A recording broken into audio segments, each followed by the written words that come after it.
Bismillahirrahmanirrahim. Sambung bacaan buku Perangai Bergantung kepada Diri Sendiri, edisi khas dengan pengenalan oleh Profesor Emeritus Hajah Asmah Haji Omar. Buku karangan Pendeta Za'bah sebagai sebuah nasihat kepada seluruh individu masyarakat Melayu yang ditulis sekitar tahun 1929. Muka surat 51, bab ketiga, bersendiri pada ilmu dan amalan.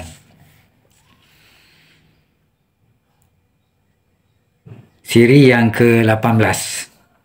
Dalam pada itu, walau bagaimanapun, nyatalah pula bahawa imam-imam besar dahulu kala itu pun tidak juga meliputi tahu semua ilmu yang telah ada dibukakan Allah pada zamannya itu, atau sekurang-kurangnya semua ilmu yang dikehendaki bagi kewajipan menerangkan fahaman-fahaman agama, hingga menjadikan semuanya yang mereka telah terangkan itu tetap betulnya dan layaknya bagi segala masa dan zaman dan segala keadaan manusia. Tidak hanya orang dahulu-dahulu itu dengan sekadar ilmu yang ada kepada mereka pada zaman itu, mereka telah bersendiri menimbangkan hal-hal agama dan mengambil fahaman daripada nas-nas yang ada di dalam punca-punca agama itu. Jadinya, kalau begitu, mengapakah pula orang-orang sekarang yang mungkin barangkali lebih ilmu daripada imam yang dahulu itu tidak boleh berbuat sendiri seperti mereka itu? Sudah habiskah makna Al-Quran itu dikeluarkan oleh mereka? Jika tidak, mengikut saja apa-apa pendapat orang lain yang telah dahulu, adakah harapan kita akan dapat mengeluarkan sesuatu pendapat dan fahaman yang baru sesuai dengan zaman baru pula? Padahal kemajuan alam telah menerbitkan bermacam-macam perubahan baru dan pendapat baru yang tentu sekali tak boleh tidak mestilah menghendaki fahaman-fahaman baru pula dalam medan pengajian kita akan hal-hal agama berpadanan dengan perubahan-perubahan yang telah terjadi itu. Jika tidak demikian, bolehkah dikatakan agama Islam ini layak bagi segala zaman? Seksyen 2 dalam bab dalam bab bersendiri pada ilmu dan amalan. Barangkali ada orang akan berkata, jika tiap-tiap seorang jadi ulama yang boleh mengambil faham sendiri belaka daripada punca-punca agamanya, nescaya akan menjadi pecah belah yang amat banyak macamnya. 1000 orang 1000 macam faham, dan sejuta orang faham pula. Demikianlah seterusnya. Tiap-tiap kepala akan mengikut fahamnya sendiri, fikirannya sendiri, dan barangkali nafsunya sendiri juga. Maka demikian kelak binasalah Islam. Bahawasanya kekhawatiran ini adalah suatu perkara yang tidak termasuk kepada akal akan boleh terjadi. Seseorang tidak akan dapat mengambil atau mengeluarkan faham daripada suatu ayat atau perkataan jika mafhum itu tidak ada di dalamnya. Ia tidak boleh memaksanya ke dalam fahaman yang dikehendakkan oleh nafsunya atau yang berlainan atau berlawanan dengan tujuan-tujuan luas yang sebenarnya ada terkandung di dalam nas itu. Perkara yang putih dalam tujuan asal itu tidak akan dapat dikatakan hitam. Perkara yang benar tidak akan dapat dikatakan palsu. Dan sebaliknya, perkara yang palsu tidak akan dapat dimasukkan supaya menggantikan maksud yang benar itu. Dan lagi, bukanlah pada semua perkara mereka itu akan berselisih faham. Pada segala perkara yang besar-besar, mereka tetap bersefahaman dan bersetuju, kerana ayat-ayatnya soreh dan hanya satu sahaja tujuannya pada segala hal dan zaman. Misalnya ajaran i'tikad tauhid dan i'tikad kerasulan Nabi Muhammad SAW. Ini tetaplah tiada lekang oleh panas dan tiada reput oleh hujan. Oleh itu, maka sejauh-jauh perpecahan yang akan boleh terjadi ialah sama ada seperti yang terjadi pada lain-lain hal kehidupan kita juga. Umpamanya dalam medan politik, orang bersalah-salahan faham. Ada yang berfaham konservatif, cara lama, tak suka perubahan. Dan ada orang berfaham liberal, iaitu luas dan lapang. Dan ada pula sosialis, iaitu orang berfaham demokrat dan berfaham republikan. Dan ada yang berfaham seperti UMNO. Dan ada orang seperti PAS dan lain-lain lagi. Tetapi tidaklah tiap-tiap kepala berfaham lain. Dan bukan semua orang boleh jadi kepala dan ikutan yang membawa fahaman sendiri. Yang kebanyakan ialah jadi pengikut juga, iaitu menyokong fahaman yang ia bersetuju, bukan bertaklid buta. Maka kepala-kepala itu bersisih hanya pada fahaman dan jalan.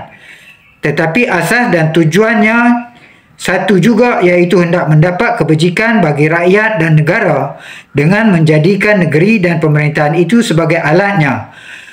Maka hanya jika tiada dipakai asas itu, atau jika diterbalikkan dia, umpamanya rakyat dijadikan alat bagi memperoleh kebajikan negara dan pemerintahan, maka barulah terbit faham yang salah dan sesat dan berbahaya, atau lain-lain sebagainya. Maka begitulah juga pada medan agama.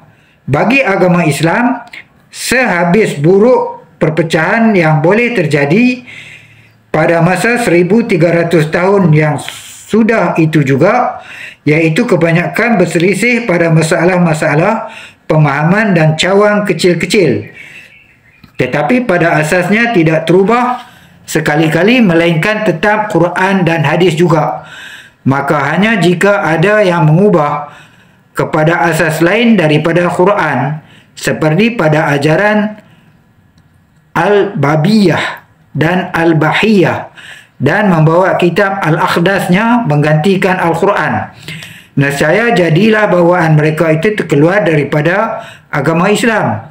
Demikian pula jika ada yang mengambil fahaman dari sebahagian Al-Quran sahaja, tetapi fahaman itu berlawanan dengan keterangan-keterangan yang didapati dalam bahagian-bahagian lainnya, seperti pemahaman mazhab Jabariyah.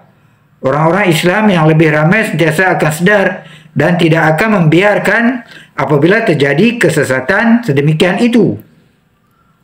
Tetapi jika persisian yang pihak usul yang tidak begitu besar, maka adalah juga harapan boleh diampun dan didamaikan semula, kerana hanya terbitnya daripada berlainan faham saja.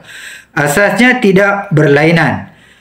Syekh Al-Imam Muhammad Abduh mati pada tahun 1905 Masihi. Tak kala ditanya oleh murid-muridnya dari hal perselisihan faham di antara imam-imam mujtahidin dahulu kala itu, ia telah menjawab, katanya, artinya, jikalau mereka itu telah dapat berkumpul bersama-sama pada masa dan tempat yang satu dan bertukar-tukar fahaman dengan adil dan saksama, nescayanya mereka telah jadi sepakat bersatu fikiran dan tidak bersalah-salahan fahaman lagi. Sementara itu, sejugalah pula diingat bahawa perselisihan faham mazhab-mazhab pada perkara-perkara furu' atau lapang kecil-kecil itu memangnya baik, kerana ia memberi lega dan lapang kepada lingkungan Islam, meluaskan tempat beredar dan berkisar, menyenangkan bergerak dan berpindah-pindah di dalamnya. Yang demikian adalah memberi peluang kepada pengikut-pengikut Islam memilih mana yang kemudahan dan mana yang lebih berkenaan kepada hatinya. Sesak di sini boleh ke sana dan sempit di situ boleh ke sini, kerana semuanya itu dikira betul dan jalan Islam belaka. Asal dan usulnya tidak berlainan. Maka sebab itulah ada disebut hadis yang masyhur, sabda Nabi SAW, artinya perselisihan faham di antara orang-orang umatku ialah rahmat daripada Tuhan. Maka hanya orang-orang kemudian yang kurang pengenalan saja telah menyempitkan kawasan itu dengan menghukumkan tidak boleh berpindah-pindah dari satu mazhab kepada lain mazhab jika tidak diketahui semuanya kaedah-kaedah tiap mazhab itu sebagaimana ahli-ahlinya sendiri. Padahal kita dan kebanyakan orang alim kita pun pengajian atau mazhab Syafi'i atau Hanafi saja pun tidak boleh terhabiskan seumur hidup. Sesungguhnya inilah pemandangan orang yang sempit hatinya, sempit fikirannya dan sempit kira-kira. Orang yang tiada harapan boleh maju dan bersendiri dalam hal ehwal pengajian agamanya. Al-Fatihah untuk almarhum Pendeta Zakbar, dan sedikit pembetulan daripada saya yang saya meletak bahawa buku ini dikarang oleh beliau pada 1929 kalau ikut yang saya baca sebelum ni.